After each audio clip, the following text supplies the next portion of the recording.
11 de la mañana, 12 minutos, estás en el 89.3 en Radiográfica hasta las 13. Nosotros te acompañamos en Desde el Barrio. Y momento de hablar de política, de economía, de la actualidad, y para eso nosotros llamamos a los mejores. La verdad que sí. Y tenemos el lujazo de estar otra vez en contacto con nuestro querido Bruno Napoli, que es historiador, especialista en delitos económicos y deuda externa. Bruno, ¿cómo te va? ¿Qué tal? Buen día. ¿Cómo están? ¿Me escuchan? Bien, te escuchamos bárbaro. No Perfecto. sé, el presidente dijo, ayer fue Mario, que teníamos que festejar. Sí, descorchar una Coca-Cola, ¿qué tal, Bruno? Y llevar en andas al ministro. Sí, así parece, ¿no? Pero bueno, ya estamos acostumbrados a que los números que extienden cada declaración el presidente son inventados y son parte de una realidad propia que él mismo se construye en un encierro muy particular, ¿no? Porque ahora sí llama la atención que cada vez se supera con los números, como cuando dijo que íbamos a tener un 15.000% de inflación incomprobable, y ahora que plantea esto, es como si vos me prestaras, Mario, 100 pesos y yo te devuelvo 50 y te digo, saldé la deuda, Mario. Y vos me decís, ¿pero cómo son 50? Pero Mario, te iba a devolver 25. Claro. Celebrá. Y vos me creés, pero lo peor es que vos me creas. Claro. Claro, porque también esto es una parte muy importante de lo que está pasando, ¿eh? Que es el consenso general, que todavía tienen estas dinámicas a partir de que casi no hay opciones políticas en un horizonte cercano que nos indiquen, bueno, que si esto fracasa, que es para donde va, o sea, va a un derrumbe catastrófico, y la vamos a pasar muy mal, lamentablemente. Además, estos delirios constantes, ¿no?, de hacer declaraciones muy desafortunadas, con números inventados, con una tosudez que incluso llama la atención, pero bueno, es la tosudez típica de los personalismos solitarios, porque también es un personalismo muy solitario el de este presidente, ¿no? En una década de fuertes personalismos, que no olvidemos eso también, ¿no? Venimos de una década muy mala en términos económicos, políticos, sociales, una década de enormes personalismos, la presencia de Cristina Kirchner, la presencia de Mauricio Macri, pero bueno, al menos tenían partidos políticos que los respaldaran. Este muchacho asume sin un partido político fuerte a nivel nacional y hace alianza con los últimos, con los más rechazados dentro de la elección, con los últimos literalmente, con los terceros. Hace alianza con los que sufrieron el mayor rechazo en términos electorales en las elecciones, y termina en esto, ¿no?, en este desbarajuste total de la economía y en este daño que están haciendo. Dos cosas, Bruno. Ayer escuché por primera vez el concepto de la existencia de una rama de la economía que es la metronomía, a la cual suscribe Javier Milei. Y escuché otra, metroeconoma, en la que hablaba de estas proyecciones y de estos números inverosímiles que pueden tener un rastreo, una trazabilidad, pero que en ningún momento los expone y que, según la trazabilidad que tienen otro grupo de la misma especialidad, dicen de ninguna manera el 45%. No, de ninguna manera. No, aparte de todo lo que no sea demostrable con datos concretos, la verdad que es un disparate. Nadie lo interpela. Claro, yo a vos te puedo decir tranquilamente cuál es el rumbo de este gobierno, y te lo puedo decir ya con el diario del lunes, y es muy fácil trazarlo, eso sí es fácil trazarlo. Desregulo la economía para que casi todos los precios de la economía aumenten, menos un precio esencial, que son los ingresos. Registrados o no registrados. Esos, hoy tus pesos, lo que vos hayas cobrado en enero, valen la mitad de lo que cobraste en diciembre, por la inflación que hubo. La mitad literal, digo, en algunos productos específicos, como por ejemplo la comida. Nosotros tenemos la mala costumbre de comer todos los días, y eso sí es demostrable con los números a la vista y con lo que se ve cotidianamente. Lo que hacen estos muchachos realmente son mentirosos, y aparte son son sociópatas, no tienen ningún límite para mentir. Ahora, también es cierto, vos fíjate que se van inventando palabras, se van inventando nociones para justificar algo que es totalmente injustificable. Milei ya lo dijimos, es un anarcocapitalista, eso está claro, un hombre que quiere destruir el Estado, pero a diferencia de los viejos anarquistas, lo quiere destruir desde adentro. Con lo cual hay una contradicción grande y aparte defiende la propiedad privada a ultranza. Pero además es un fundamentalista del mercado, de lo que él entiende que es el mercado, que es la libre negociación entre partes sin ninguna injerencia y sin ninguna presión. Lo cual es un problema serio, porque ya lo dijimos acá, en este espacio, los estados existen porque no hay chances de negociaciones si hay dos cuestiones y si hay dos personas desiguales. Si vos tenés y yo no tengo, ¿en qué condiciones me puedo sentar a negociar con vos? En ninguna. Por eso aparecen instituciones no muy grandes, pero que sí tengan potencia para regular esa negociación y emparejarla. Si vos tenés una casa y yo no tengo una casa, ¿cómo negocio el precio de la renta? No tengo chances. Vos ponés el precio de la renta y yo lo único que puedo decir es sí o no. Y me retiro y viene otro mejor postor. Y me voy a la calle. Claro, no hay igualdad en la negociación. No existe esa libertad. Eso también es una falacia gigantesca de él básicamente, porque lo veo cada vez más solo. Ahora, esta imposibilidad está clara, ¿no? Para todo el mundo y sobre todo para los que lo rodean y vienen a hacer negocios y como los definiste y suscribo, una manga de saqueadores. Negocios de oportunidad. Negocios de oportunidad. Negocios de oportunidad. Exacto, con toda la cancha inclinada. Ahora, con respecto a la desaparición del Estado, creo que hay un camino alternativo y es el peligro que ya está en marcha, que tiene que ver con la desintegración nacional en términos territoriales incluso, no solo jurídicos. Pero son dos cosas distintas ahí. Y son un montón de republiquetas débiles. Claro, pero están enlazadas. El Estado difícilmente desaparezca. Las sociedades, desde que existimos como sociedades más o menos armadas hace 5.000 años, necesitamos siempre algunas instituciones que determinen estas condiciones de desigualdad y que nos pongan en igualdad, al menos ficticia, para que ninguno pierda tanto. Entonces, hay cosas que lo dijimos cuando salió el DNU de necesidad y urgencia, que son inaplicables. La mayoría de los puntos son de imposible aplicabilidad. Y eso lo demuestra porque hay estructuras que básicamente no pueden desaparecer. Ahora, respecto a lo que decís vos, es la desaparición de la nación o del concepto de nación, porque la nación tampoco puede desaparecer, ¿viste? Es un pedazo de tierra donde hay una identidad más o menos común o más o menos compartida, pero sí puede haber una entrega sistemática, y esto lo dice abiertamente el DNU y la ley ómnibus. Hay una entrega sistemática de los recursos naturales de la Argentina al mejor postor, no importa si es local o si es extranjero. De todos modos ahonda la desigualdad social, porque los que pueden acceder a esos recursos, sean nacionales, sean capitales nacionales o extranjeros, son los que más tienen, en detrimento de los que menos tienen. Con lo cual ahonda la desigualdad. Con semejante desigualdad no hay libertad posible. Por eso digo, la falacia esta es profunda.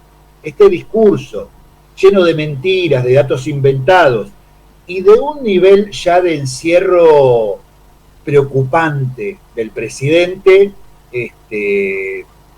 da por tierra con cualquier posibilidad de ciudadanos libres en la Argentina. La verdad que nos lleva a un estado donde las libertades y la libertad propia que vos vas a poder sentir como ciudadano va a estar absolutamente restringida, porque cuando hay niveles tan grandes de desigualdad, hay una clase, un sector, por llamarlo como quieras, que domina, y hay un sector que no tiene otra cosa que su cuerpo y la obediencia o la desobediencia, ¿no? Porque también está el derecho a la desobediencia y a la rebelión, que eso es muy, muy importante tenerlo en cuenta.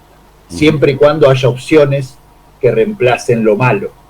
Este es un punto. Nosotros, ¿te acordás que habíamos hablado hace un tiempo de es un momento de gran incertidumbre y de un cambio que no podemos leer? Sí. Bueno, la incertidumbre sigue. Sí. Ahora, el cambio no. Finalmente, el cambio que nosotros pensamos, y acá tal vez le erramos de cabo a rabo, el cambio que nosotros pensamos que se podía dar no se está dando. Lo que se está dando es un daño fenomenal a la economía cotidiana de cada uno de nosotros, un daño que va a ser muy difícil de reparar, un daño no consensuado, pero al final no hubo cambio. Vos fijate que estos formatos nuevos y un discurso de vengo a hacer la revolución, vengo a cambiar el Estado, a terminar con las castas, con los ensobrados, finalmente está lleno de elementos viejos. Y también lo habíamos dicho en nuestro último encuentro, pero está repleto de elementos viejos. Y lo demuestran cada día los funcionarios que lo rodean a este muchacho, al que creo que van a acompañar de la mano hasta la puerta del cementerio, y ahí lo van a dejar, porque lo están usando para hacer negocio. Vos fijate que tenemos Mega Canje 1 en el 2001, con un DNU de necesidad de urgencia que le delegó facultades extraordinarias al Poder Ejecutivo. ¿En qué terminó? ¿Quién estaba ahí? Cavallo. Sturzenegger. Sturzenegger era el secretario de Políticas Financieras del Estado. Tenía cargo en ese momento. Sturzenegger y Prat-Gay. Ahora no tiene cargo. Por eso, pero fíjate qué interesante. En el 2016, DNU de necesidad de urgencia, delegan facultades, Megacanje 2, negocio millonario. Los dos megacanjes incrementaron la deuda pública del Estado en millones y millones de dólares, y los que intervinieron cobraron comisiones millonarias. Ahí en el Megacanje 2 estaba Sturzenegger, que estaba en el Banco Central, estaba Luis Caputo, que era secretario de Finanzas. Y ahora viene un Megacanje 3. ¿Quién está? Sturzenegger, Luis Caputo, Bausili, que estuvo en el Megacanje 2 y ahora está como presidente del Banco Central. O sea, fíjate la cantidad de elementos viejos que tiene esta charada, esta mascarada de discurso nuevo, de discurso revolucionario. Trae los mismos negocios financieros que encima remiten al cambio de esquema de los 90, y ya te puse 4 tiempos. Es decir, te mostré. No vayan a los libros de historia, vayan a los diarios de la época que están todos en la red. Vean en los 90 cómo se armó el sistema financiero rentístico para hacer negocios con la deuda del Estado. Vean cómo se hizo en el 2001, 2016 y cómo se está haciendo ahora. Todos elementos viejos con una cáscara de lo nuevo. Por eso es una farsa este gobierno. Pero es una estafa gigantesca esta. ¿Cuál es el problema? Volvemos a la incertidumbre, volvemos al punto cero. Una gran incertidumbre, una democracia como marco general, con muy pocos sujetos que le crean, de un lado y del otro, muy pocos sujetos que crean que esta democracia es posible para resolver estos problemas, y un grupo de personas que van a aprovechar hasta marzo, y de ahí ya no sé qué puede pasar, hacer todos los negocios que puedan hasta la próxima devaluación que va a ser en marzo. Por alguna razón, Bruno, tenemos muchos la intuición, y esto es bien visceral, de que esto es peor que todo eso. ¿Se pueden convocar algunas variables para confirmar esa intuición pagana? Mirá, porque, por ejemplo, qué sé yo, los milicos daban un golpe, intervenían Radio Nacional e intervenían el Banco Central, no lo clausuraban, no lo dinamitaban. Los ministerios lo mismo, los ocupaban ellos, los medios públicos los ocupaban ellos, pero no los prendían fuego. De ahí para acá estamos ante un escenario que hoy se trata la privatización, la desintegración del Banco Nación. No solamente del Banco Nación, también no, para Central. Empezar a hablar. Sí, no solamente del Banco Nación, sino también del Banco Central. Ahí sí vuelvo al punto de, si no se entiende porque yo no me estoy explicando bien, el grado de incertidumbre que genera esto. Yo te di 3 ejemplos de que esto es viejo. Sí. Y tiene la raíz en los 90, porque en los 90 fue el cambio de la estructura de la deuda argentina, cuando se le permitió a los bancos tomar bonos de deuda y tener mercado secundario y empezar a venderlos, y eso hizo crecer la deuda.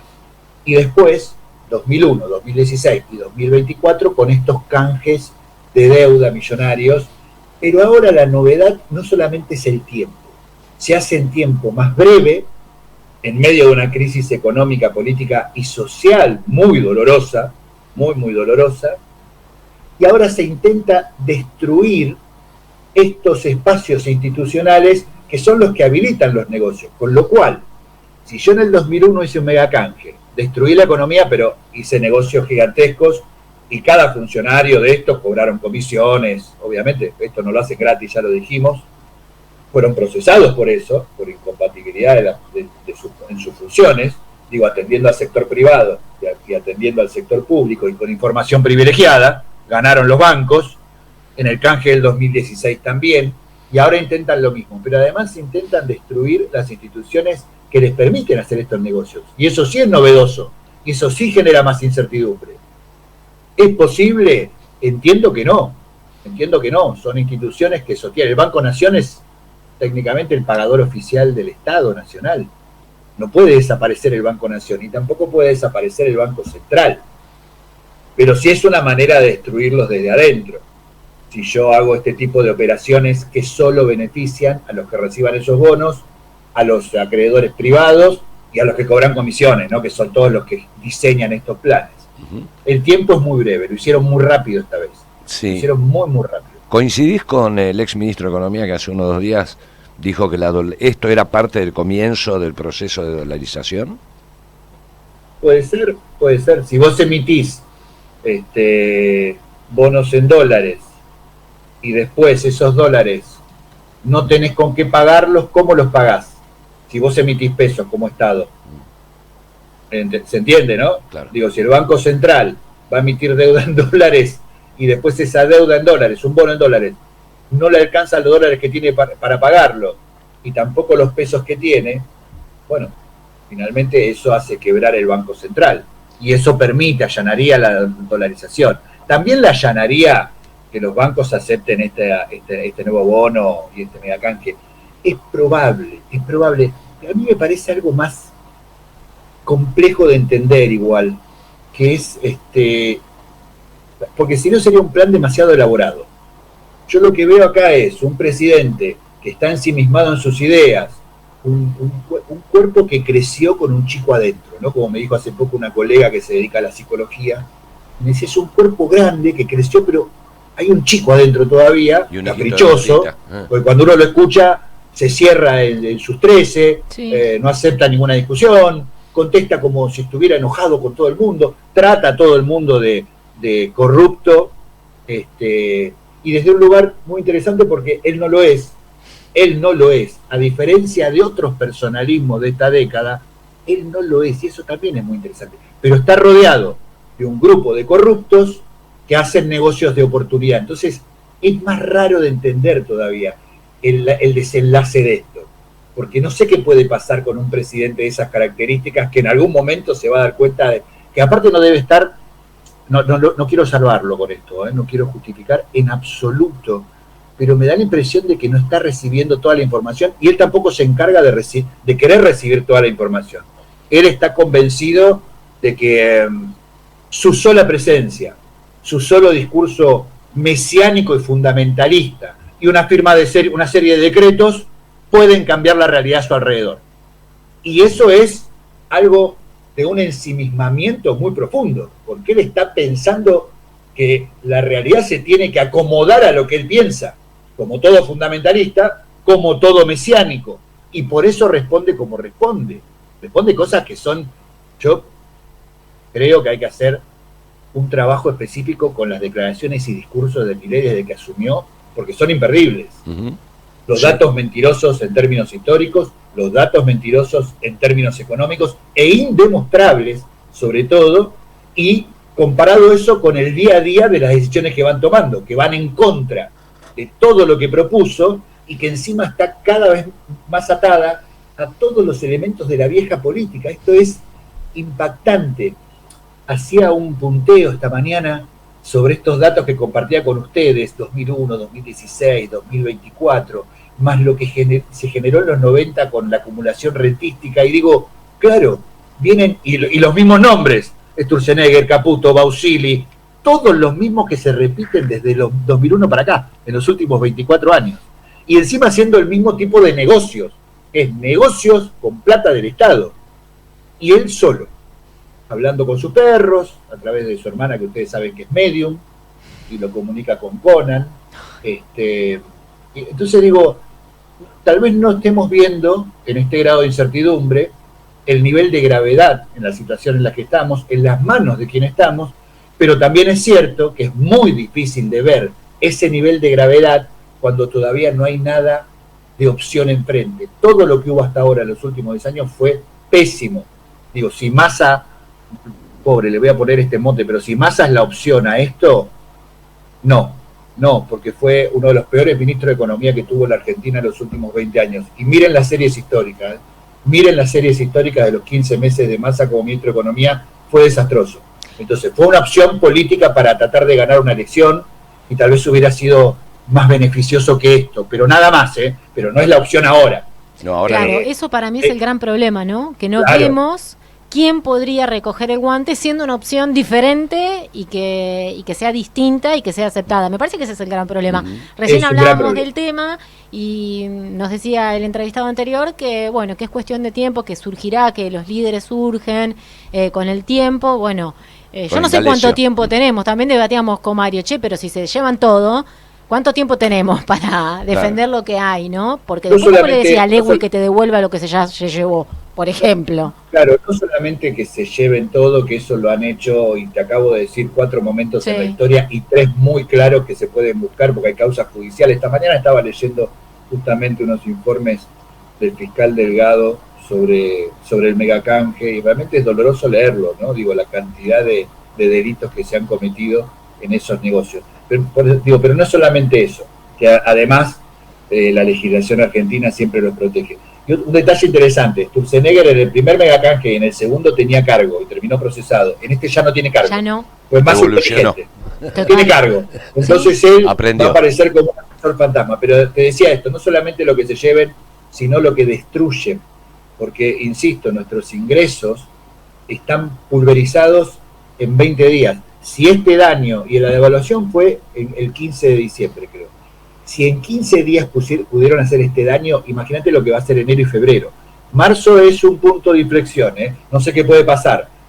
Y respecto de las opciones, insisto, todo lo que hubo hasta ahora no puede ser opción. Massa no puede ser opción, el kirchnerismo tampoco, el macrismo mucho menos, porque ahora fíjate que volvieron a gobernar y están destrozando la economía argentina y nuestro bolsillo diariamente. Entonces, ¿cuál puede ser la opción? No se ve ninguna clara.